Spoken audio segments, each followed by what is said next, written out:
own security. Tim Haggerty with the security, and it's like on call. Like they listen to the broadcast. If there's anything, like anchored to the booth incident, if you know, they're gonna have his back and they're gonna help him out. They are. I love that. That's a great story. I didn't know that. I knew you were on the broadcast. I sent you a text yesterday when you were on the broadcast, but I did not know that's how it all wrapped up. Oh, it did. It was fantastic. It really was. It was great. And listen to this. We were like watching the game yesterday from a suite. My brother ended up he came into some suite tickets, so he offered them to us and some other people. And one of the guys in the suite caught a ball yesterday. Wow. So it was a big day at the ballpark. Big day. Yeah, big day. And the best was, this is my favorite part of the broadcast. I talked about how my son, who's now 11, is with his buddies. They're all his two twin cousins who are 9 months older. One of his other good buddies, actually about everybody that he's friends with. I mean, they're all from the baseball team. So yesterday was youth baseball night. I would say there was about 6, 7 kids. They all disappear. They're like, "Hey, we're gonna go, go do something." And it's like, all right. And then I didn't know where they were, so I even said on the broadcast, a couple of innings ago, the kids disappeared, and I have no idea where they are right now. And the camera crew and the video team somehow knew my son face-wise where they found him in the suite, zeroed in on him. And I'm like, this is amazing. Like, think about this for a second on a TV broadcast, the TV crew. I mean, that's how good, that is how good the Chihuahuas video team is. It also tells me that I've been taking my son everywhere for the last decade plus to where everybody knows him. Forget me. They all know him. So, like, you've got a ballpark full, there's fans there last night. And somehow they spotted him and zeroed in on him. And I'm like, you know what, guys, thank you. I knew he was safe, but now that you're showing me that there he is, because they didn't know what suite he was or that he was even in a suite. They didn't know. They found him. They found him in a crowd of people last night and put him on the video cast for me. How great is that? That is such a great story. Star of the show, Steve. We could call it there. Yes. And I'm happy. I mean, I saw him. He was rocking the awesome Acuna necklace. He's got the Acuna necklace, and he's got his margarita ball cap. Yeah, I love that hat. I was just going to compliment that hat because, I mean, he looked like he was ready to go. He looked like he was ready for some baseball. And, yeah, man, I'm happy that he made the Jumbotron yesterday. I'm a little worried, though, because he's getting to that age now where, you remember when, like, anytime he'd come to the radio station, he always wanted to sit in a chair in the studio and put on the headphones and listen and then get on the mic and do that. Last night, he comes in here at about 6:15 and goes, "Hey, Dad, I'm just going to hang in your office." Wow, man! I'm like, it's starting. It is already started. Like the lore of being in the studio with us during the show, like.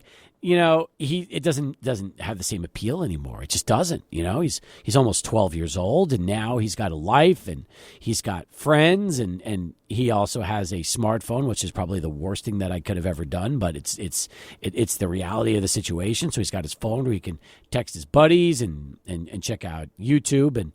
None of the other social media accounts, I locked those out. But but the point is, he's got a life. So anyway, that's what I'm dealing with. I guarantee you, it'll swing back. He's going to start, I bet you 13, 14, he's going to start pitching ideas to you like, hey, I want to do a segment about this. I've always thought about this because, he feels like he could get a platform. He's always had a platform on this show. It's great to check in with him from time to time, just kind of get the progress report from Joel Kaplowitz as well whenever he jumps on the show with us. So I'll say this, I think it's going to swing back. The lure is going to be gone for a little bit, but it'll swing back. I'll tell you this much. Today is a special day for us. It's a day for us to remember. My dad passed away 20 years ago on this day. So Joel Kaplowitz, known as Papa Joel to a lot of you here today, he died May 1st, 2004.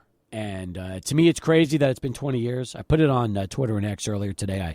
I found some photos that I scanned, and I hadn't ever put those out on social, but I put those up there. And obviously, we named our son after my dad. And it's just today's one of those days where I just feels like it was yesterday. Like he was still here. He was calling the show. He was around Time Warner at the time before Spectrum. He was doing a show with Wayne. He did high school sports. He did our show. He did Football Friday Night. He did Buzzards hockey. He was in the penalty box operating that and at all the UTEP games. And it's just, I don't know, it's kind of a surreal experience for us. It really is when we realize that today is 20 years. And, talking about my son and, again, thinking about his grandpa and everything else, it really kind of, brings it close to home today. It really does. So, again, a lot of you have been kind enough to post on social for me. I appreciate that. And for those of you that knew him, I feel the same way as all of you. And just, again, tough is the best way to put it, that he's been gone 20 years. But nonetheless, we do have a lot to talk about on the show today. I know he would not be happy if he was alive today. I would have gotten a call at about 9 o'clock last night from a very angry, upset Knicks fan wondering how I wouldn't even be able to repeat the words that he would have used in that phone call with me last night. But I've heard those calls before. I really have. And the truth is, while I was at the Chihuahuas game last night, I thought the Knicks had it in hand. Chad Middleton was keeping me abreast via text. And then I just decided, all right, let me put it on my Spectrum app and watch the end of this game. And, oh, my God, it was brutal. I mean, but then I started looking at it in a different way, okay? The Knicks stole Game 2, right? They had no business winning Game 2. They were down 5 with 20 seconds left, and they should have lost that game. They should have lost that game, no doubt about it. They stole it. They won. Last night, the Sixers had no business winning that game. They were down 6, 30 seconds left. Who would be dumb enough to foul on a 3-point shot that goes in? It happened last night. It was the perfect storm. The Tyrese Maxey show. He did the impossible, which was, tie the game single-handedly. This wasn't a Joel Embiid, domination. This was Tyrese Maxey who dropped 40-plus on the Knicks last night. And the Knicks lost a game that they absolutely had no business losing, just like the Sixers in Game 2. Now, the easy answer is we're even. They both have found ways to blow a game that they shouldn't have, right? So if the Sixers win Game 2 and the Knicks win Game 5, it's a 3-2 lead going back to Philadelphia, which is exactly the way it is. My concern is that the Knicks, can they recover from this? I mean, you're going back to Philly. I don't think it's going to be an all-New York crowd. I think it's going to be the Sixers are going to show up in force tomorrow night, trying to force a Game 7 on Saturday. And I'm a big believer that when you've got a team on the ropes and you keep them alive, that's the worst thing you could possibly do. So we'll see what this Knicks team is made of now that they absolutely, and yep, you hate to use the C word, but there's no other way to do it. They choked that game away last night like no one's choked it before. And now, Adrian, they're going to have to try to come back and win the series on the road in Philadelphia, or worst case, in a Game 7 Saturday at the Garden. I was concerned with Joel Embiid in these postseason games, but it's really Tyrese Maxey who stepped up, and he's the mayor of Philadelphia today, at least for a day, for what he was able to do. I can't believe the images of the celebrities courtside out at Madison Square Garden, Tracy Morgan giving him the finger, Ben Stiller, like people on social media are saying, seething and so upset about it. You also saw Jon Stewart out there just so utterly disappointed. Yep. It was funny, like comical right there. But at the same time, I'm not concerned. It took a 50-point Joel Embiid game to win one game for Philly. And then this game, it's 47 by Maxey. I feel like those two have to be superstars in a single game in order to win. I've got the Knicks winning this next matchup in 6. I don't know. We'll see. We'll see what this team is made of. Cautiously optimistic. If they blow a 3-1 lead and lose this series, we'll never hear the end of it, Neil. Oh, no. We'll never hear the end of it. Hey, by the way, behind the scenes, a lot of rumors are swirling about Devin Booker to the Knicks next offseason. I'm like, all right, wait. Front office for the Knicks, worry about now. You're still in the playoffs. You're still in the postseason. Free agency will come up in the summer. Very interesting. All right. We'll talk more hoops later in the show. Meantime, up next, Jay Jaffe, beer, baseball. They go together. We'll do it right here after Charlie 1 and our first traffic update of our Wednesday afternoon. Love this. And by the way, if you would have asked me last year if Matt Waldron had a chance to even make the rotation, I would have said nope. He was getting hit around like a pinball in AAA, but man, oh man, he's settling in nicely in that San Diego rotation so far.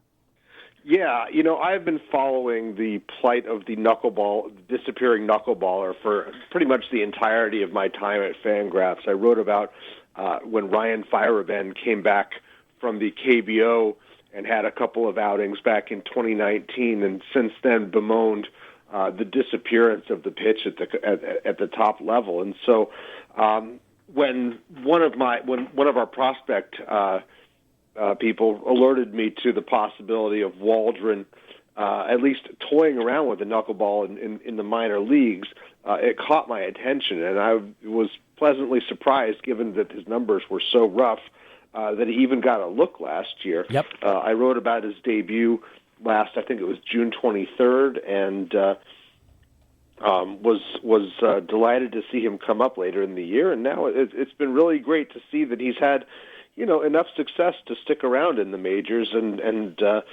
make a go of it. I don't think he's going to win a Cy Young Award anytime soon, but he's out pitching Joe Musgrove and Michael King in the Padres rotation, and I think adding to his own credibility here with every start. That's what impresses me so much about him, is that I kept waiting for the novelty to wear off a little bit and MLB hitters to start catching up to him, but really hasn't been the case. And it's crazy enough to say that he's pitched better with the Padres than he did with the Chihuahuas. Yeah, I think one of the things to remember about pitching at El Paso and within the Pacific Coast League is high altitude is a factor. The ball doesn't move as much at high altitude, and you got a lot of places on that circuit that are pretty high. Not only El Paso, but also Albuquerque and Colorado Springs, Salt Lake City, Las Vegas. I think he's better off in the major leagues. Although this year he's got a very odd home road split where he hasn't pitched well at San Diego, which is right at sea level. But that I think is a sample size issue. And I think it's also the quality of the catching is better at the major leagues. The quality of the coaching is better. I think one real key for him is he's actually got a pretty good sweeper going. Mm-hmm. The pitch modeling says that's his best pitch besides the knuckleball. The pitch models don't rate the knuckleball because they don't really have anything to compare it to in the age of analytics. There's not enough data. But his sweeper is a very good pitch, and that, and he's got good command, and so that keeps him a very playable back of the rotation starter. Sure does. By the way, I saw that you had a chat here yesterday, and in the chat you said knuckling down, not knuckling under. Was that a little foreshadowing tease for your readers about what could be coming up? Yeah, I'd been working on the Waldron piece for a couple of days. I'd sort of after his really strong start at Colorado last week, I had sort of earmarked him, and I watched his start, and it was interrupted by having to write a preliminary write-up of that double no-hit game that was in progress, because if one of those had materialized, I would have turned my attention to that. So. Yep.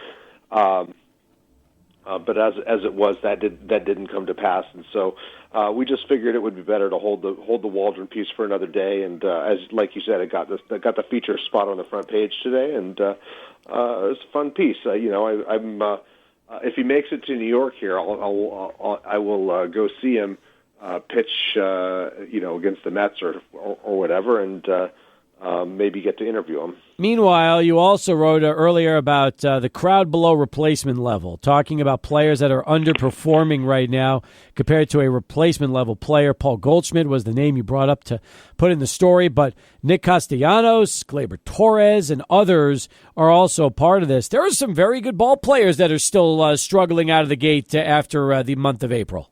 Yeah, it happens every year, and I think it's especially at the 1 month mark, it's a good time to look and see, what's going wrong for these guys.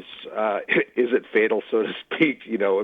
With Goldschmidt, he'd been one I was keeping an eye on, and at his age, 36 years old, you wonder, okay, is this really the beginning of the end? And boy, every indicator that I looked at is just not good. A lot of signs of not hitting the ball hard and just not swinging as hard and aging, and it's just it's grim. But some of the other guys we mentioned, like Gleyber Torres and Nick Castellanos, are considerably younger and shouldn't be falling apart at this point. But they've got their issues. Randy Rosarina, for example, one of the players that I included in the article, his production is down because he's been trying to use the whole field, and it's compromised his power and the quality of his contact, and so he's going to have to make some adjustments, and so sometimes the explanations are different for each player, but that was the goal of the piece, was to look into what was going on. You didn't mention, and you easily could have mentioned in this piece at Fangraphs, Jose Abreu. And it's a fascinating story, Jay. It really is, because 2 years ago, he batted .304 with 15 home runs, 75 RBIs, goes from Chicago to the White Sox to the Astros, started slow last year. I'll give him that. He started slow, but he picked it up in the second half of the season, finished with a .237 average, 18 home runs, 90 RBIs. But look at Jose Abreu this season in 22 games. He's batting .099, no home runs, 3 RBIs, was sent down, and basically the Astros have had enough. He's 37 years of age. When was the last time you saw a player whose decline was so steep like this out of the gate?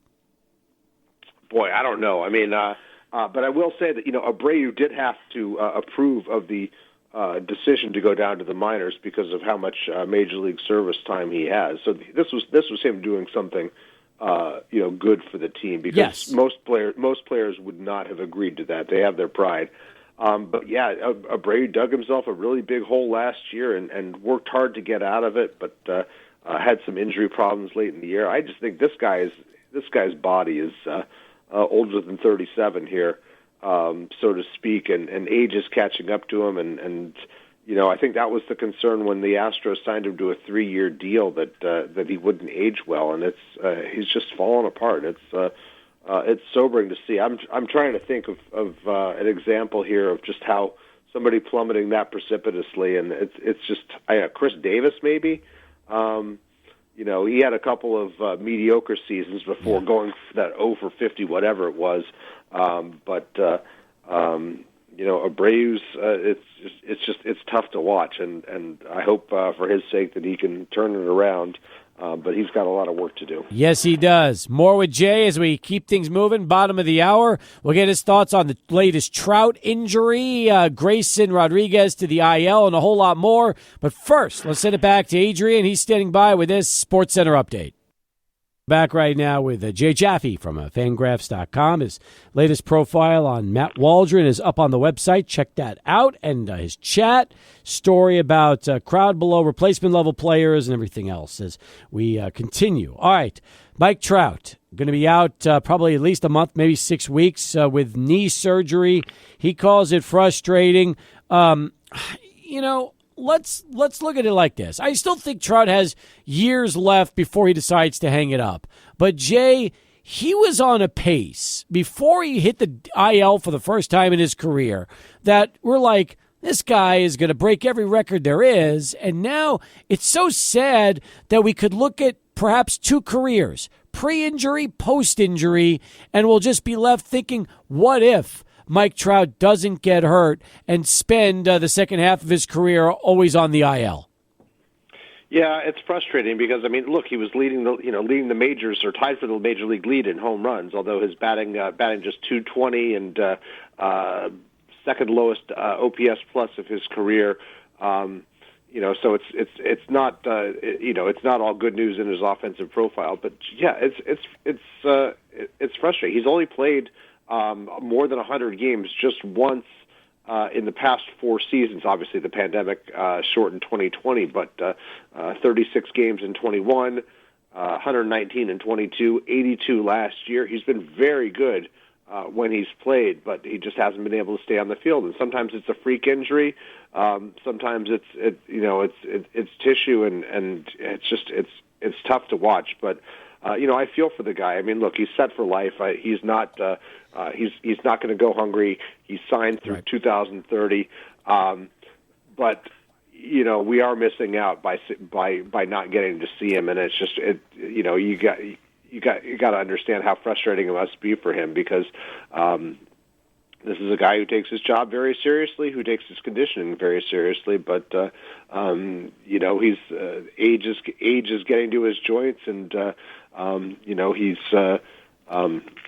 maybe sometimes playing through pain that he shouldn't be playing through, and he's just not exactly the fastest healer. We see that a lot here in New York with Aaron Judge as well. It's just you want these guys to come back. You want them to come back strong, and it takes a while to get there.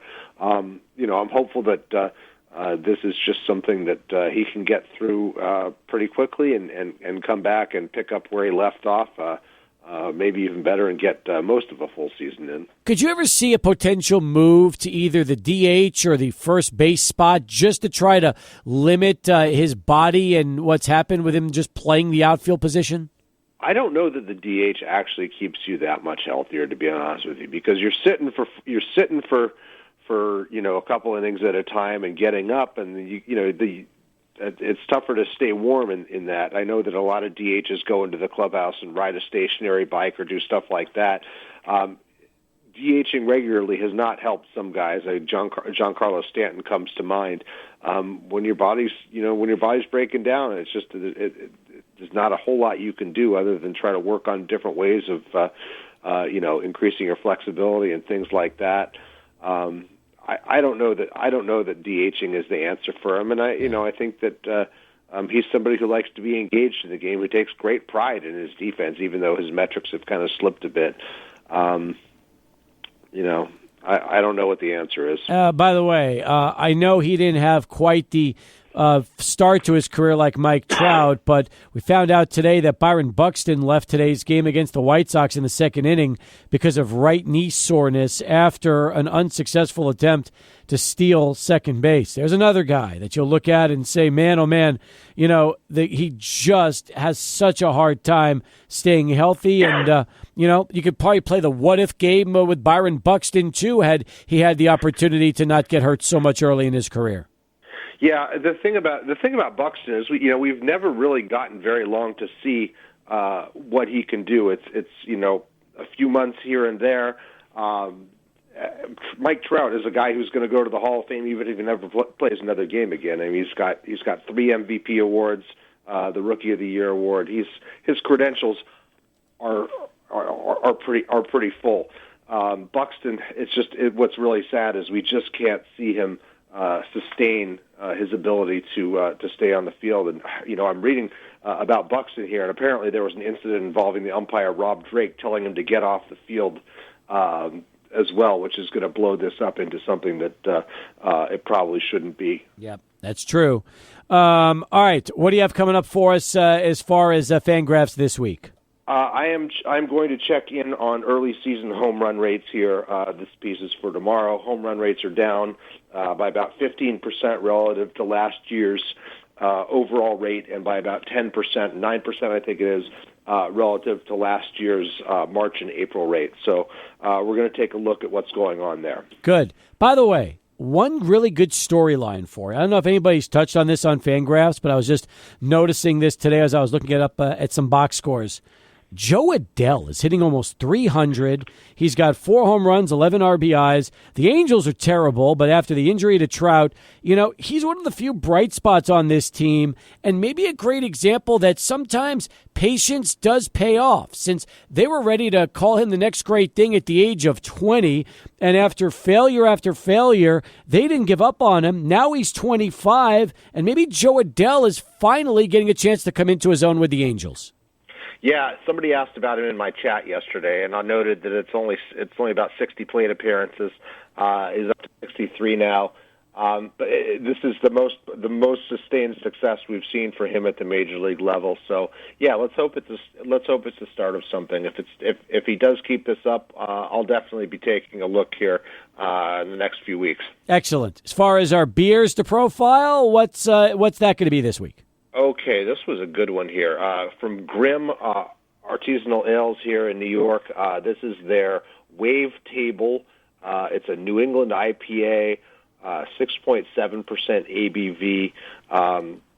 Comes in, it's got Strata, Mosaic, and Citra hops. I get pineapple and mango and maybe a little bit of tangerine out of it. I thought this was a really nice, easy drinking IPA. Going back for more. I like the can. The can is really, really cool. It's like a black can, and then the design. It almost looks like what is that, Jay? Is that like a snake? I think it's a wave. Is that just a wave? Okay. Yeah, it's just a wave. Different colors though, which make it kind of fun. So, Artisanal Ales Wave Table from Grimm. All right, excellent stuff. We'll talk to you next week. Appreciate the time, Jay. Okay, thanks a lot, Steve. All right. Should have known it was a wave. It says Wave Table on the beer. What am I doing? Asking if it's a snake. Hey, if you look up, here's the thing. Everybody tries to get so cute with their designs these days. Google Grimm Wave Table IPA, Adrian, and you'll understand why I asked Jay if that's a snake versus a wave. The easy answer is, yeah, it's a wave. But I looked at it, I go, I could kind of see that being like an artsy version of a snake, couldn't you? 100%. Yeah, it could definitely be a snake. I get that. Yeah, definitely. It's actually not really. It doesn't really look like a wave. No, but anyway, it's all right. I feel. Yeah, Alberto says it looks like a sled. That's very true. Interesting too. All right, 20 in front of 5. We got plenty more for you. We're here with you for almost 2 more hours. We'll take you up till 6:30, and then it's Chihuahuas baseball. All coming up with Tim Haggerty right here on your home for the Chihuahuas, 600 ESPN El Paso. Sports Talk. When you talk about award winners, you talk about, the Grammys, the Academies, but remember, Best of the City with El Paso Magazine, that's a great award. Best of the Best, El Paso Inc.'s a great award. And you know who wins those all the time? Palo Verde Homes. That's right. Palo Verde Homes is what it's all about. In fact, customization, the perfect house, the perfect floor plan, people on their staff that have engineering degrees, architectural degrees, people that, Adrian, the best way to put it, this group knows what they're doing. They build homes the right way, they build all around town, and they can build for you. That's exactly right. And you talk about the different builds, Steve. How about the different home elevations that they offer at Palo Verde Homes, like the Spanish, the Tuscan, the Contemporary, and everybody's favorite, the Farmhouse Elevation. They've got great online reviews. You know why?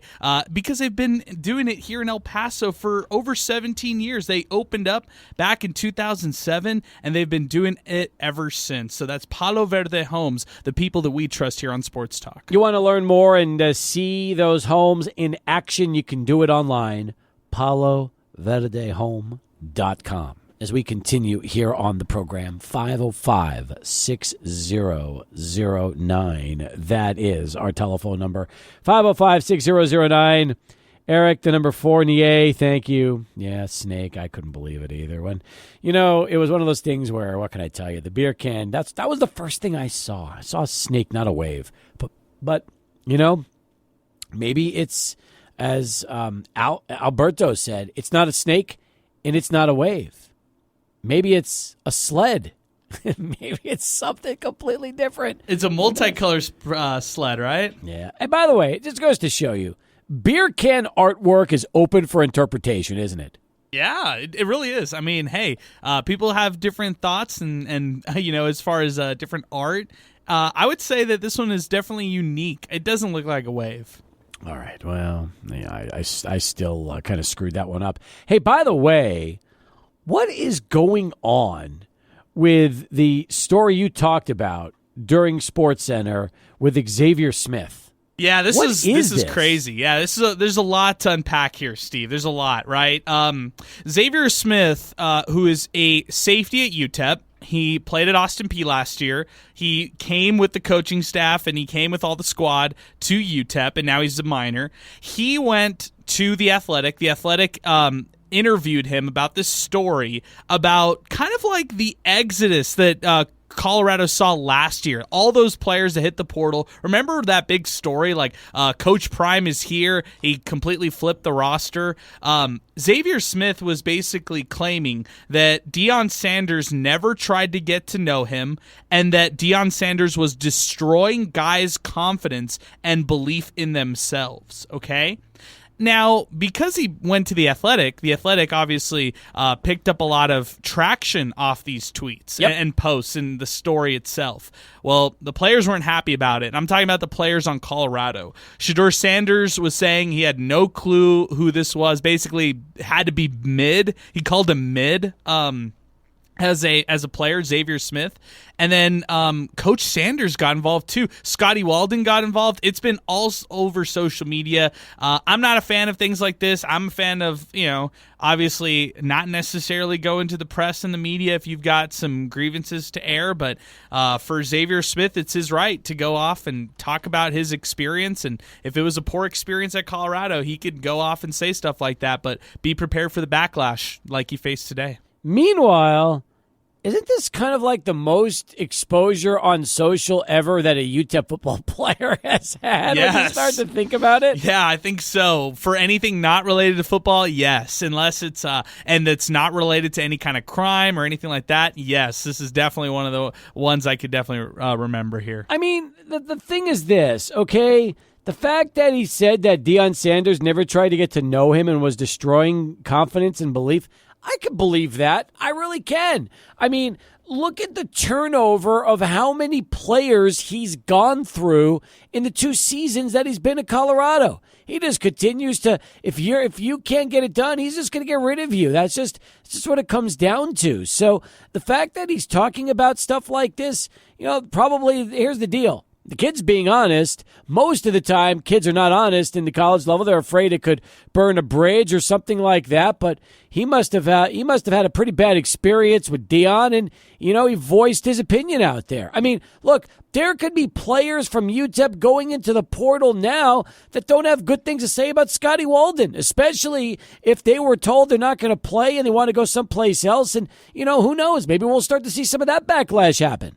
Right. I mean, this is one of those things. It's college football, right? And it's also a sport where you're not playing right now, and everybody's living on social media. Everybody's on Twitter. Everybody's excited about the upcoming season. So that's where you get kind of all this right here. I think that's why this was blown up to a high level. The fact that Deion Sanders today, he started tweeting different things like, he started quote tweeting guys and said Lord Jesus in one of his tweets, LAWD. So there you go.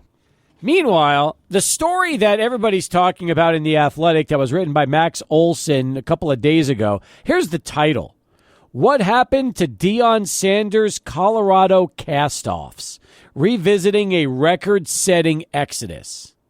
What does that sound like? Does that sound like a positive story? Of course not. Just listen to the title. So, yeah. And, Shedeur's going to come to his dad's defense. Deion's going to talk trash because he's talked trash his entire career, and he's not going to stop now as a head coach. Yeah, exactly right. No, he's not Deion. He's Coach Prime. That's right. He's Coach Prime, correct. I'm amazed he even mentioned Deion in the story. I didn't just call him Coach Prime. Correct. I mean, I would also say this. Deion joining or starting his own program, Coach Prime with his own program at Colorado. It's his right to do a roster takeover and a whole roster overhaul, just like it's Scotty Walden's right to do that here at UTEP. So, yeah, I think both things can be true there. I'm with you on that one. there were 53 players. I mean, that's a huge list when you really start to think about it. So we'll come back. We got plenty more coming up. Jeff Erickson, 25 minutes away to talk some fantasy baseball and your phone calls as well. Plus, we'll get his fantasy thoughts on the NFL draft. A lot of good conversation still to come. 600 ESPN El Paso. A terrific beat to it. Always has. Plus, it brings you back to my childhood, remembering when this song first came out and how popular it was when it was getting radio airplay from the great Stevie Wonder. We got a lot to cover in our second hour. Jeff Erickson's going to join us here in a little bit. If you've got a fantasy question, whether it's fantasy football, fantasy baseball, fantasy anything, send it to us right now. 600 ESPN El Paso on Twitter and X.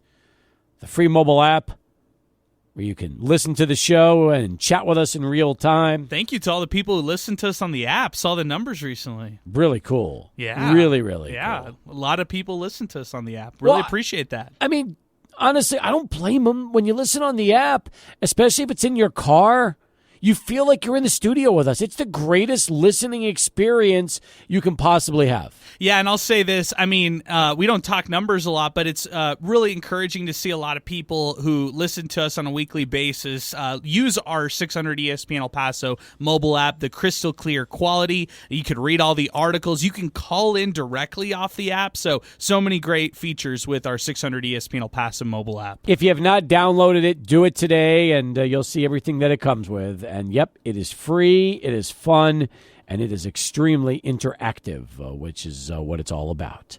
All right. Also, want to let you know Dining Deals is coming up this Friday at 10 a.m., and we've got a chance for you to go and get $50 for $25 at The Joint, the pizza joint. That's right. 3 locations in El Paso. In fact, if you have not had the opportunity to go either to their main location, which is 2900 North Mesa, Suite F. But that's not the only one, Adrian. They're also, they've got the location out on Westwind and Belvedere, and they've got a spot downtown as well. Yeah, I love the UTEP location, the one right by the university, because that reminds me of when they first opened up and when my friends and I were first going to Pizza Joint and we were going out there. I always get the Louisiana hot sauce that they have for you just ready to go because for some reason that matches up so well with Pizza Joint pizza. So yes, downtown location's excellent because you could plan either before or after the ball game. You could go out to Pizza Joint or just for lunch or dinner. It's a great spot as well. And then the West one is the one closer to my house, so I'm always out there, frequent out there. Love Pizza Joint. Yeah, that makes 2 of us. So and I'm sorry, 3 with Alberto. I'm sure he does as well. So hey, we appreciate that. 505-6009, our telephone number. That's 505-6009. If you would like to get into the program, now is the time to do it. Since we're with you for another 90 minutes, and we'll take you up till 6:30, then it's Tim Haggerty who will have the call for Chihuahuas. And the Space Cowboys was there last night at the ballpark. A lot of fun. And it's going to continue through Sunday. And that's also something very cool to talk about. We were talking about the Knicks earlier because of their loss last night to Philly. But we should also mention there were 2 other games played last night. How about the Cavs beating the Magic 104-103 just hours after Dave DeFore predicted the Magic to win this series over Cleveland? Yeah, maybe they still can. I think this one will go to 7. It's just very back and forth. Paulo Banchero had 2 opportunities late in the game with 2 different possessions to win it. Missed 2 3-pointers, and then as a result, the Cavs capitalized on it. Evan Mobley had a crucial bucket down low, and then he had a crucial block against I think it was Franz Wagner. So I really, it's a weird series. There's no stars in this series on both sides. Donovan Mitchell, he's like the ready and built for the moment, but he's not that good in these late games right now. I don't know if it's the supporting cast around him, but he's not making the late shots like he used to. It's like he's not necessarily Damian Lillard in these playoffs, so to speak. So not surprised that this one's kind of back and forth, and I expect the Magic to win this Game 6, force a Game 7. Were you surprised about how Milwaukee beat up on the Pacers? They played terrific defense. I think that was the key. Nobody was able to get really into a groove from Indiana.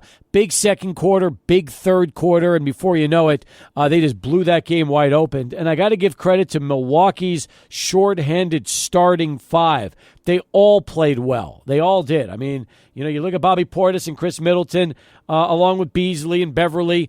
This team got it done without Giannis. And now, if you're Indiana, you have to win Game 6 at home. Because, I'll tell you right now, it's kind of like the difference between this and the Knicks is that if the Knicks lose Game 6, it goes back to the Garden for Game 7. If the Pacers lose Game 6, it goes back to Milwaukee for Game 7, and then Indiana's going to be in a lot of trouble. Yeah, I think Dave DeFore hit it real well, hit it right on the head about Indiana. Just not kind of a sloppy team, not necessarily the best scoring offensively. Like Tyrese Halliburton's their best player, and he was 6 of 14 yesterday and struggled. But he hasn't really been able to adjust now that defenses have adjusted to him. He started off the season at an all-NBA level, one of the best guards to start off the year. And after the All-Star break, he kind of tailed off a little bit. So Tyrese Halliburton, I want to see him step up. I put a lot on him for that loss. I think he needed to be big in this one, and he just simply wasn't. Give credit to the Bucks for stepping up and dominating that game. The game wasn't close at all. I mean, they controlled it for pretty much 4 quarters. We have the TNT doubleheader tonight with the Heat Celtics in about 30 minutes, actually 20 minutes from now. That gets going. Boston can close this one out if they win at home. And then you've got what to me is one of the more fascinating series. The Clippers and Mavericks are tied at 2. They're at Crypto tonight, but no Kawhi. And Adrian, without Kawhi Leonard, does Dallas suddenly have the advantage, even though they're on the road, to take that 3-2 lead tonight and try to close it out in Big D? Previously, I'd say yes, of course. It's the easy answer. Of course they're going to win, and of course they're going to have success. But then the Clippers just won without Kawhi, and it was James Harden taking over, and it was Paul George hitting big shot after big shot in late-game situations. You mentioned injuries. I think there's an injury going on with Luka Doncic right now, and he's it's his knee. He's not running like he typically does. He was a little bit out of it in the Sunday game. Maybe he steps it up. Maybe they win tonight. This is just a back-and-forth series. This one feels like it'll go to 7 either way, and Kawhi, to predict what he's going to do or if he's going to be available is just wrong. Like, I don't know. I don't think the Clippers even know his injury status, and that's the kind of the mysterious type of player that Kawhi Leonard has always been. He never really leads it to the team doctors on how healthy he actually is, or maybe not. Well, the funny thing is that without Kawhi, you go with this 3-guard rotation of Harden, Mann, and I believe Coffey is the third, right? And Amir Coffey, yeah. And it's a weird rotation, but they got it done because, like you said, they've got a couple of alphas on that team that can step up that have done this a few times in their careers. I'll tell you this, the one guy who could hurt them in tonight's game is Russell Westbrook. Shout out to Sal. Sal Montes is our resident Russell Westbrook, president of the fan club, #1 fan of all time. But Russell Westbrook hurts them in these late game situations because when he comes off the bench and he's trying to be the alpha Russ, that almost hurts them more than it helps them. Harden also can be playoff Harden. He can go right back to that. And he's had disastrous playoff exits in his past. So if I have to look at kind of the history, what history tells me, I think that the Mavs will still try to pull off this series. And maybe Paul George has something to say about that. Maybe he's going to be the deciding factor to help the Clippers push it to 7 and maybe even win it. Russ did have a +7 in 22 minutes on Sunday, and he was, I think, second best in the plus-minus on the team. So they're going to need that. Even though he doesn't score as much as he used to, he still can play some defense, can't he? He can. He's an effort guy. If he's getting rebounds, if he's helping out the team in other ways instead of trying to score, like when Russ is attempting 3-pointers, just turn the TV off. Like, forget about it right there. But if he's out there trying to get offensive rebounds, defensive rebounds, high intensity, I'm not saying drive to the hoop because sometimes it's a little reckless, but just keeping other guys involved, that's when Russ can be the better player. Did you get a chance last night to see highlights of the B delay that was going on in Phoenix? That was crazy, man. When's the last time we had a B delay in a baseball game? It's been a while. Like, I've never seen just a hive form right there behind the screen. I would like to know, how quickly did that form? Was that something that's been brewing for a while, then they just noticed it? Or was that something that just happened in a matter of hours? Hey, that's a great point. And it's indoors, right? Like, how does this happen indoors? Are we missing something here? Well, maybe it's possible that the roof was open, or no. I mean, it's got to be hot in Arizona right now. I don't know how it formed. That's a great question. I have no idea. I saw it's a wrong terminology, but for the lack of better terminology, the vacuum that the beekeeper used. I could watch footage of that for the rest of the show, Steve. That was very fascinating to watch them just like basically suck off all the, the different bees that were forming that hive or forming that nest. It was crazy. The vacuum that was taking all those bees away. Yeah, and by the way, something else that was really interesting, the guy that ended the bee delay, he actually threw out the first pitch. Can you imagine that game was delayed for 2 hours last night? Really? 2 hours with that bee delay. Man, and I love the crowd response. Like whenever they zoomed in to the beekeeper, like taking the bees away, the crowd was going crazy. The Jumbotron was playing funny music, like hero music and stuff like that. Bizarre moment yesterday. His name is Matt Hilton, and yes, he became famous overnight for handling this bee delay. Hero of the day, Matt Hilton is his name, and he has lived it up. They were chanting MVP. They were playing I Need a Hero, and he was that hero. He got the place cleared. And just a moment ago, he threw out the ceremonial first pitch. They just announced that he's going to be available for interviews in the press box at 8:45. Matt Hilton, 37-year-old father of 4, movie star, good looks, now a superstar.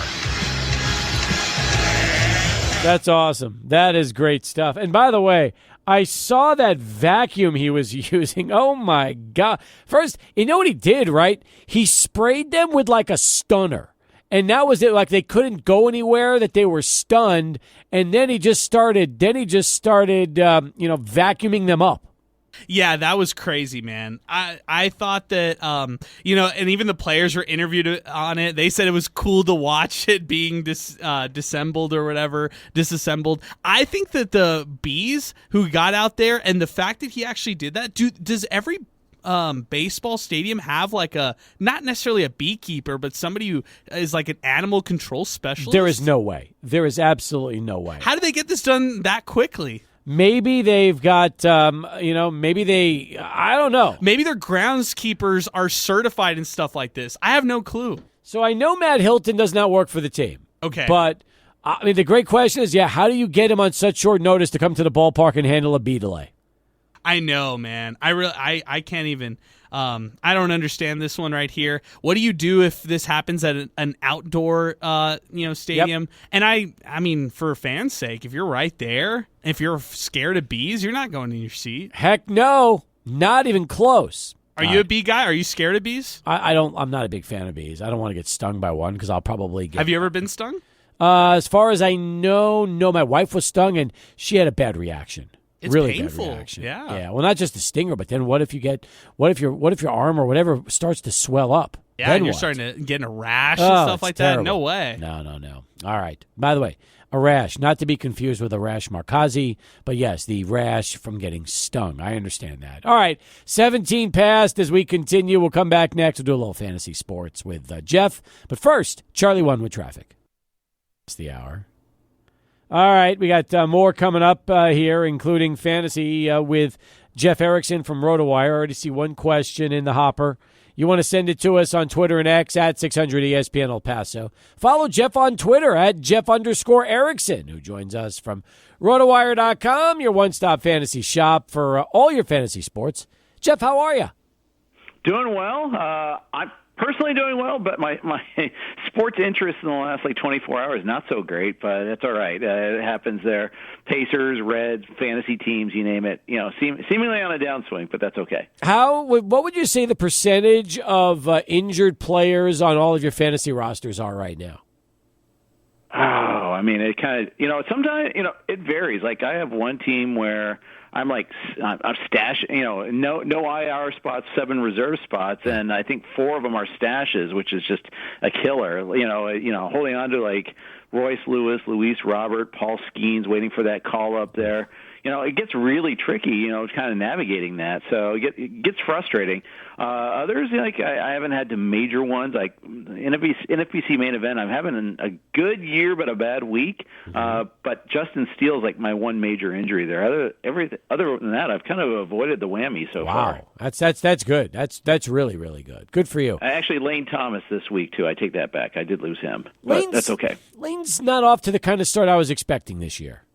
No, but 11 steals will help pay a lot of bills. Yes, it will. So even though he's not hitting for power or hitting for average, he does something. At least he did something. So at least I could kind of, justify it a little bit there. So, and the thing is, we'll get him back at some point, but we'll see. We'll see if I can hold on to him long enough there. When we get more of a prognosis on him. Bryce Terang is another one who's stealing a lot of bases early. Oh, yeah. And hitting for average, too. Yes, he is. And that's one thing where that's been at a position, second base, which frankly has been pretty tough to find good production from. So I've been impressed with what he's done so far. All right, are you familiar with the 999 challenge? No, I am not.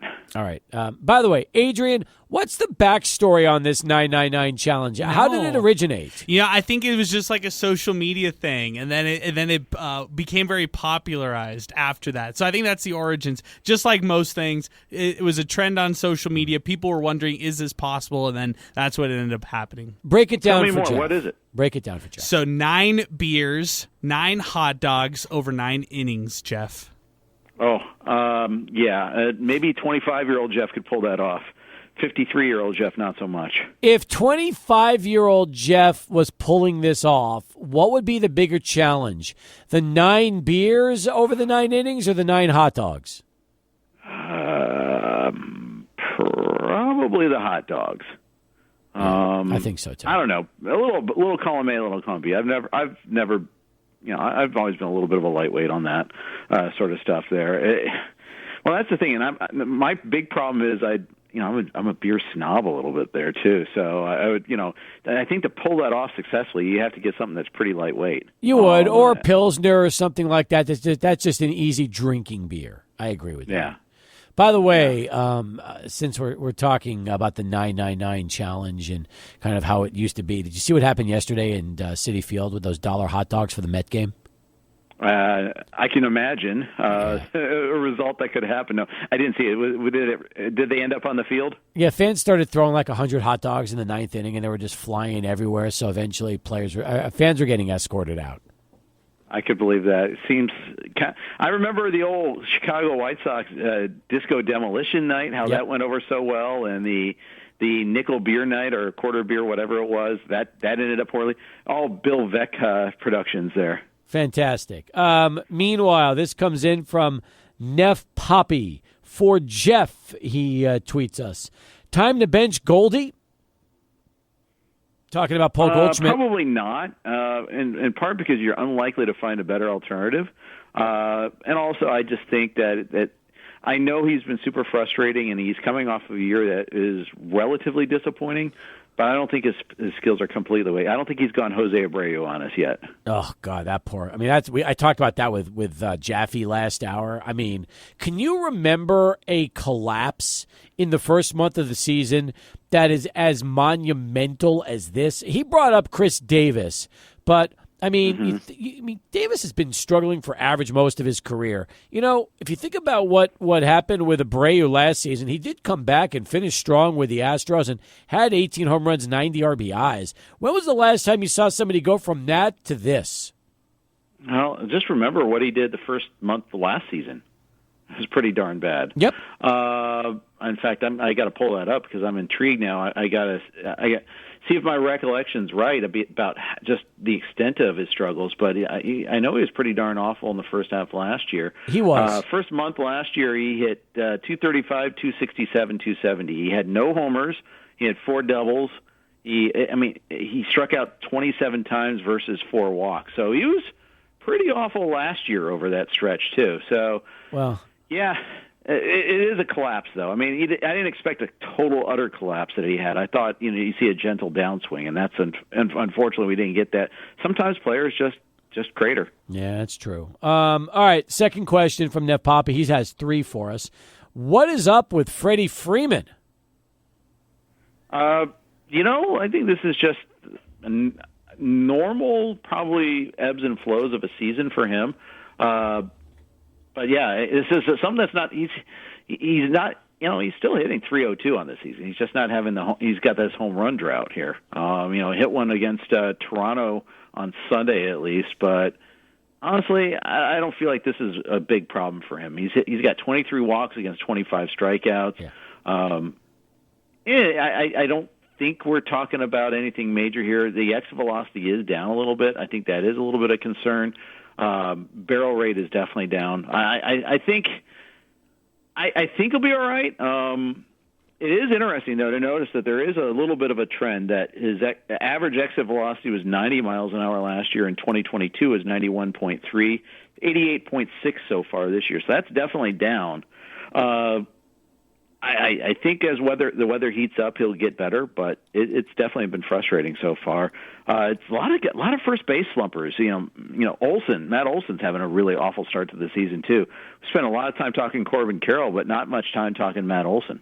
No, that's a good point, and you're right. Olson's another one who's struggling. Last question from Poppy.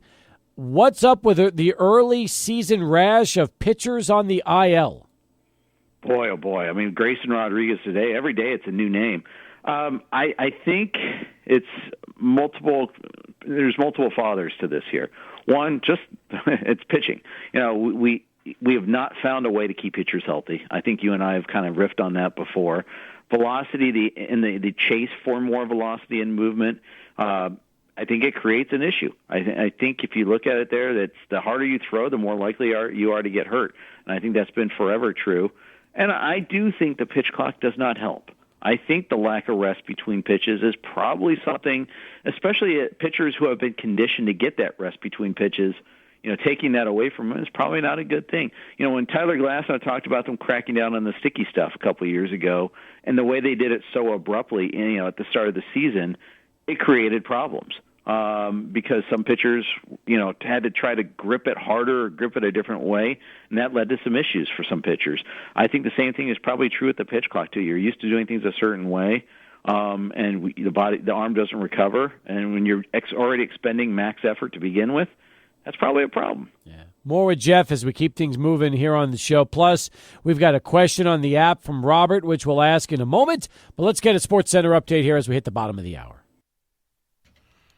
Jeff Erickson from Rotowire.com, your one-stop shop for fantasy sports. Robert gets in on the app and says, "Hi, I'm a huge Reds fan.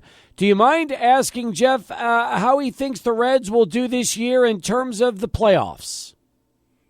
Well, they're going to have to battle to get there. Still, I don't think it's a given that our Reds make it. He knows that I hope I'm a Reds fan as well. If not, well, hey, plenty of room aboard the bandwagon. Another loss today at San Diego. Tough road trip right now. And I think the depth on this team has been kind of really worn down, and that's been a problem for this team. 16-15 now. Still plus 18 run differential, but I think the Reds are a starting pitcher short right now in terms of quality. Losing Frankie Montas hurts a lot.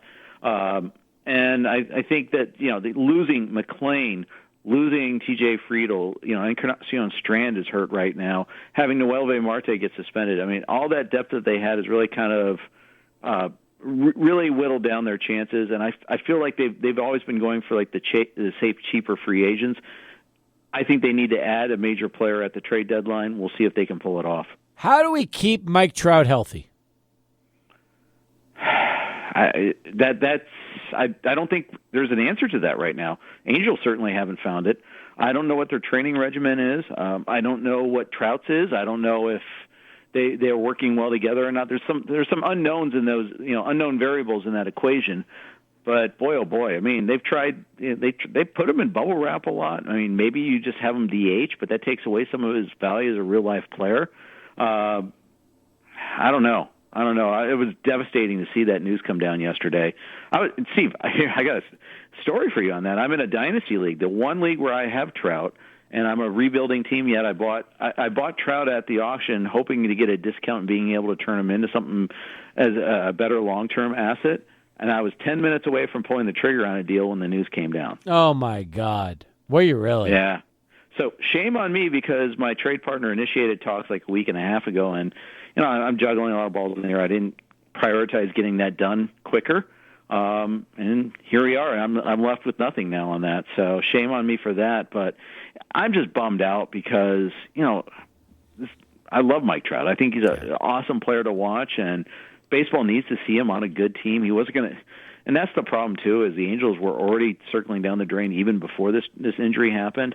It's one of the sadder stories in baseball that he's only played 3 playoff games and doesn't appear to be playing it in anytime soon. What would you have received in that trade that you were late to the party on? Well, Hagen Smith is a college pitcher that we go that deep in this league. It would have been part of the highlight of that deal there. Would have gotten like a first-round draft pick in our March supplemental draft. And then probably like Trey Lipscomb would have been a different part. It's an interesting league because anybody that's a minor leaguer or in this case college pitcher, that you hold them for free until they become major leaguers. Wow. And then they only advance at $3 per year. Anybody else, major leaguer wise, that you acquire advances $5 a year. So you can see how it adds up pretty quick. You get a really good plus 3 player. You keep them for 10 years. Are high school players eligible or just college? Anybody's eligible. We get people in March, and you can only do that in our March supplemental draft. Is the only time you can acquire those guys. Okay. Otherwise, you can only acquire major leaguers both in the auction and in our monthly supplementals. But you can take high school players. You can take take Japanese players before they come over all the time. It's hardcore. That's good. And we have 40-man rosters, so it's a fun league. It's called XFL, and it's a kind of a hybrid because you can only keep 15 players. So, sure, go ahead and take that high school player, but that's one of your 15 keeps. And it doesn't matter whether they're a prospect or a major leaguer. You get 15. Period. So if you're on the cycle of contending, you can't afford to keep a player like that. But if you are on the cycle of rebuilding, well, okay, that's fine. You have the benefit of time, but the farther out you get them, the less likely they are, less certain they are to kind of cash in. Were guys like Shohei and Yamamoto on those 15-man lists? Oh yeah. Yamamoto was picked 3 years ago. Oh my God. Shohei, I'm not sure actually. That's a good question. That was so long ago that I'm trying to remember. I think it was probably 1 year before. But I also think too our attitude towards players from Japan have changed too. Yep. Now we're more willing to believe in the standouts that they are really truly that good. And so especially on the pitching side of things. I agree with you. All right, takeaways on the NFL draft. What do you think? Okay, in the non-Atlanta portion of our draft analysis here, yes, because they deserve merit special mention. But it was interesting to see how skill position wise how heavily slanted was in favor of wide receivers and quarterbacks. Great year for that. And just a reminder that they come in cycles. Next year will be a better running back class than it was this year. Only 4 running backs the first 2 days, the first 3 rounds of the draft, and not even a ton on day 3 either. It was very light in running backs, so not as much immediate help there. It's a big year of transition for teams. So many head coaches, coordinators have changed, too. So there's going to be a lot of things that are up in the air this year. I think it's going to be one of I think the air bars in our fantasy drafts are going to be much wider than they usually are. Jeff, when it comes to the running back spot, I think last year you saw 2 running backs taken in the first round. This year, running backs felt like forgotten in the NFL draft. It's kind of a reflection of where the running back market really is in this league. Yeah. Well, and you had a team like the Dallas Cowboys, who everybody thought might be the first to take a running back, not take one at all. That to me was interesting. They said, okay, we're just going to recycle Zeke here. Royce Freeman, come on down. We'll go that Rico Dowdle. He's fine by me. They're going to go with that 3-headed monster with a revamped offensive line. They had a lot of things they wanted to fix, so they went that way. I think it does reflect, though, the league's perception about running backs. Although I think we saw more free agent, NFL, like veteran free agents get paid this offseason we had in normal years. Maybe not to the extent that they were getting before, but at least they were getting contracts. So it's an interesting transition year for the position, that's for sure. You have so much content from the NFL draft. Like, if you want to just go behind the paywall and try it out, this is a great week to do it. I mean, you've got NFL Dynasty biggest winners and losers from the draft. You've got fantasy impact of off-season moves. You've got veteran winners and losers, which Jim Coventry profiled. You've got everyday recaps with draft grades and fantasy analysis. My God, this is like the perfect time if you want to get a sneak peek on perhaps who to draft for 2024. Absolutely, and we realize that the NFL cycle is 365 now. That Best Ball Mania has already started on Underdog, for instance. It's never too soon. The draft cycle is pretty crazy. It really is. But again, it's all up right now at rotowire.com. Again, folks, you can do it without even putting down a credit card. All the football, all the baseball, all the fantasy, everything you need, it's right there for you. Jeff, terrific stuff as always. Thanks for the conversation, and we'll look forward to doing it again with you right back here next week. Absolutely. Thanks, Steve. Thanks, Adrian. Appreciate you guys. Excellent work as Jeff Erickson takes us through 20 in front of 6 right now as Sports Talk continues. We've got more coming up in a moment. Stay with us at 600 ESPN El Paso. Tim Haggerty is going to join us. I joined Tim yesterday. I had so much fun with Tim. I really did. The police showed up. I mean, that's exactly what you would expect anytime I am at the ballpark with Hags. I mean, nothing like a visit from security. And luckily, I started thinking, well, what if they would have escorted me out and put me in cuffs and led me out? I'm thinking, as long as I can call my brother and make sure that he was taking my son back home after the game, I'll be all right. I could, as long as he had the ride home, we're okay. I thought you were going to say, as long as I didn't make it on FitFam, I'd be okay with Oh, God. Yeah, that's true, too. Listen, I mean, I've only been on FitFam once, and it was because of the video I shot. It was a good thing, yeah. It was a very good thing. It was a video I shot of the great, Andy Reid. That's one site I'm like, you know what? Please, I want to stay off of that site, and if I'm ever going to be on FitFam, be on there for the right reasons, right? Correct. Yeah, you want to be there for the right reasons, not all the stuff that gets shared around and gets a lot of views. I agree with you. Hey, did Zay already leave, or is he still Zay's here? Still here. Yes. Mic him up. I want to hear what he's hearing right now as far as UTEP, the portal, the movement around the portal, and ultimately what we could be experiencing here in the next few days. Zay, welcome back. What are your thoughts on all the action going on in the portal right now for UTEP? Yeah, I mean, it's tough, right? Because we don't know, what's going on behind the scenes, but, we do know that, hey, these players, they had a plan this year. They had a plan, and now they're in the portal, and we'll see how that turns out. Honestly, I didn't think, a lot of these guys who are hitting the portal were going to see the field anyways, but you never know, right? You never know if you're going to need that depth, later on in the season, injuries hit, and now you're short, a cornerback or a safety, stuff like that. So, the portal, it's a tough business. You following all this drama with Xavier Smith in Colorado? Oh yeah, I think I was the first one on it. I mean, I read the Athletic article, and I was searching for Xavier Smith because I knew he was a Colorado transfer, and it just so happened that he's the front line. He's the headliner of this whole thing. I know, it's crazy, isn't it? What's your takeaway after reading the article and kind of following all this back and forth stuff? Well, I think that these exit meetings, I think they happen almost anywhere, right? This is bound to happen now in this day of college football, college athletics as a whole. But I think they probably could have gone about it in a more compassionate way, like he said, right? You at least want the head coach in that exit meeting. You don't want to just sit him down with the position coaches or stuff like that. I think it's just, it's unprofessional. Yeah, it's true, but now it'll be interesting because Xavier Smith's going to be a minor, and all eyes are going to be on him this season to see if he is able to kind of back up and keep doing what he did last year at Austin Peay. Yeah, I mean, an FCS freshman All-American, and now he's looking to, bring that over to UTEP, right? He's he's an athlete, right? He was recruited to Colorado, I think, to play offense, quarterback. Mm-hmm. He made the switch to DB, and, he's barely learning the position too, right? The sky's the limit with the guy like that. Yeah, it's so true. What are you hearing about basketball?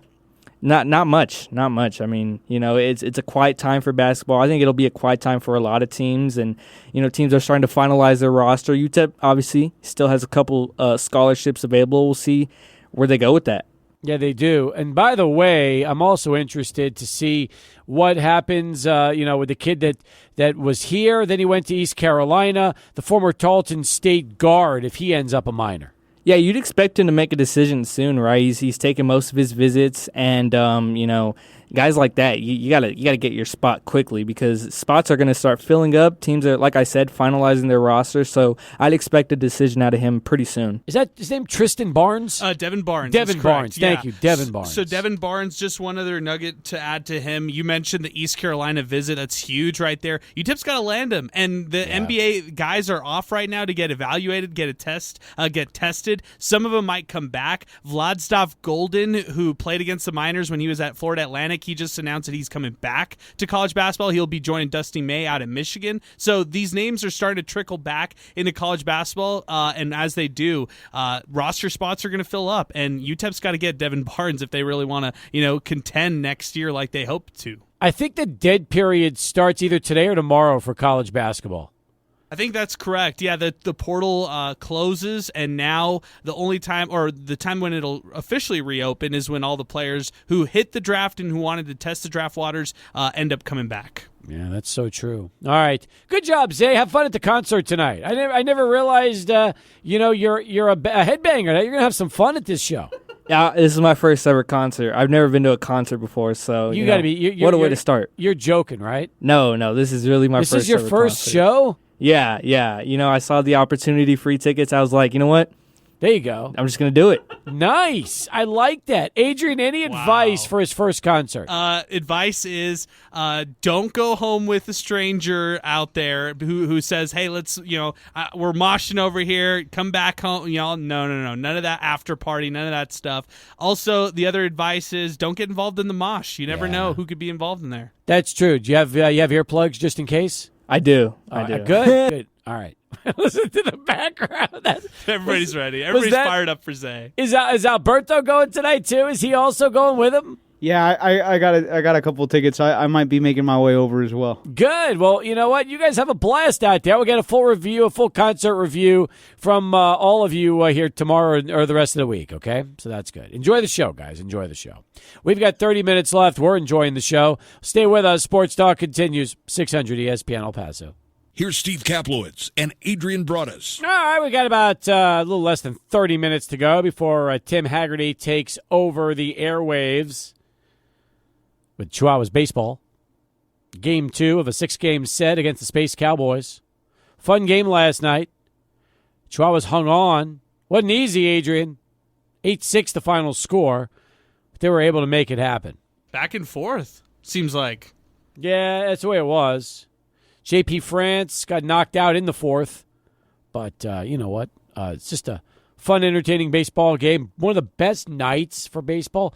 Last night was just absolutely gorgeous at the ballpark. It was like the perfect night to go watch a game. Yeah, weather's been great outside. Whether you're going outside of golf or, you're going out to a baseball game or you're just going out in the city of El Paso, like during the week without the wind, it's just beautiful outside here in El Paso right now. Yeah, it really is. So once again, if you're heading out tonight, enjoy yourselves. Have a good time. And, let's hope the Chihuahuas make it 2 in a row as we continue here. By the way, I know you mentioned this during Sports Center. Not looking good early for the Heat. They've got a lot of work to do to try to come back into this one. Boston looking like they're ready to do what the Knicks couldn't do last night, and let's wrap this up. Yeah, and I feel like for the Celtics, no surprise right here. It's a surprise to me that it's even went 5. I thought it would be a sweep, clean sweep for the Celtics. They lost the game 2 at home. A little bit of lucky shooting from the Miami Heat, and in this one they're just so depleted. No Jaime Jaquez in this one. No Terry Rozier. There was no surprise here. This would be all Celtics. Yeah, and now the only question is going to be the late game, and can the Clippers make it 2 in a row without Kawhi? You know, one of the things that I'm worried about is the aftermath of either of these teams after this series, right? Like whoever loses, what's next for both these teams? Because there's a case to be made that the Mavericks have a little bit of turmoil after this postseason run. If they don't have a deep run into the postseason, they went all in at the trade deadline to get PJ Washington traded, their first round pick for this year's draft, to get him.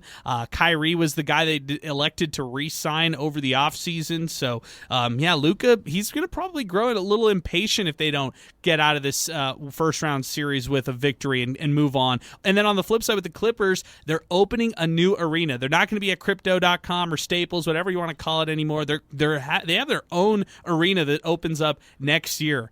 How many fans are actually going to be there to watch this team? I mean, the Kawhi Leonard saga has never really been solved. He never really is healthy. This is the first season he plays 70-plus games for the Clippers, and then he's injured in the postseason. And then you got Russell Westbrook and question marks there. And Harden's your marquee guy that you're trying to sell jerseys with? No.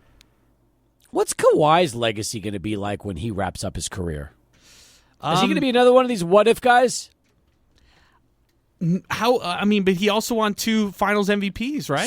So he's a Hall of Famer now anyway, regardless, right? Hall of Famer, but also still bizarre, just kind of a really weird run. Like an asterisk Hall of Famer. Asterisk Hall of Famer. I like that because, the 2019 season when he beat Toronto, remember, the Raptors went up against the Warriors who didn't have KD in that last run. He ended up rupturing his Achilles or whatever it was at that time. So, yeah, I feel like that I give him a lot of a lot of props for those 2 finals, especially with the Spurs. Love that run. He was the best player in the world in 2019, no doubt about it, but I just very puzzling career for Kawhi Leonard. Can you imagine if Hall of Famers had asterisks next to their name? How weird that would be. Right. Like, you're in the Hall of Fame, but... Right, but all this stuff, and he's somebody who definitely has a but. But also, I would say that the NBA Hall of Fame is pretty tarnished. I mean, it feels like everybody can get in. If Rudy Gobert is on track and on pace to get in the Hall of Fame, then there's definitely something wrong with the quality. Yeah, I know. 505-6009, that is our telephone number as we continue here on Sports Talk. By the way, Big 12 is meeting in Scottsdale. Tough life. They're really that's their meeting spot this year. And apparently all the rage right now, and I saw this story on CBSSports.com. In fact, it's a good read from Brandon Marcello. They're ready to expand the NCAA basketball tournament from 68 to 76 teams. They've even talked about as many as 80 teams in the college basketball tournament. And my question is, when is enough enough? Like, to me, 68's enough. I was happy with 64. I didn't even feel like we needed play-in games or the first 4 like we have. And now they're talking about expanding by another 8 to potentially 12 schools and just keep growing this thing. Like, God, doesn't it seem, I don't want to say it's watering the tournament down because it's not, but you know who's going to benefit off of this? The power schools are going to benefit, not the smaller schools. I was told by a Division I coach, their argument on this is, well, if bowl games can include teams that have a 6-6 and 7-5 record, well, why can't college basketball be more inclusive to the teams that deserve a postseason chance? What would you say to that, right? Because I don't agree with it. I don't agree with it. But what does that even mean, teams that deserve a postseason chance? Does that mean that they're regular season champs and they lose in their conference tournament? Again, yeah, it's subjective, right? It's case to case. Yeah. I mean, you play 12 games in football. You play 30-plus in college basketball. And also, let's talk about where the money goes, right? Money's at football still. And there's 132 teams in football. There's 300-plus in college basketball. I'm not a fan of expanding the college basketball tournament. If you're going to have more postseason tournaments, if you're going to allow more, NITs or CBIs and CITs and stuff like that, cool with that. Not cool with expanding this tournament beyond that. I get where the Division I coach was coming from when they said that, to just allow more of a recognition. But at the same time, if we're talking about mid-majors and lower major schools or conferences, it's the conference champ. That's it. No two-bid league. I don't want to have this discussion about conferences like Conference USA having more than one. I don't either. I feel like it's, again, watering things down in a big way. And it's not even just Conference USA. There's a lot of leagues we're talking about. Yeah, definitely. But again, I don't need a 10th Power 5 or high major school getting in either. Let's make sure we address that issue, because to me, when you're expanding it, I don't see this benefiting the smaller programs and the mid-majors. I think this is just going to benefit. Look, why does the Big 12 want it? Not because another Conference USA school is going to get into the tournament, but maybe now another Big 12 school will get in, or a Big 10, or a Pac-12, or not Pac-2, Pac-2. I mean, that's what we're talking about here. Right, it's the bottom barrel teams who you're like, are they on the bubble? No, let's just get them in. Like, just forget about wondering whether or not they should make it. Just get them in. And you're right, the teams who are going to reap the benefits. It's just like the college football playoff, right? When you first saw it come out, everybody thought, wow, this is great. It's like all the at-large. No. It's the conference champions who get the automatic bid. They're going to give more preference to the teams out of the Power 4, and the Group of 5 will have a representative. Enrique, listening to the show, gets in on Twitter and X. I agree with Cap. There's no need to expand NCAA men's basketball tournament. It's just an excuse for a cash grab to benefit Power 5 schools and potentially water down the quality of the NIT.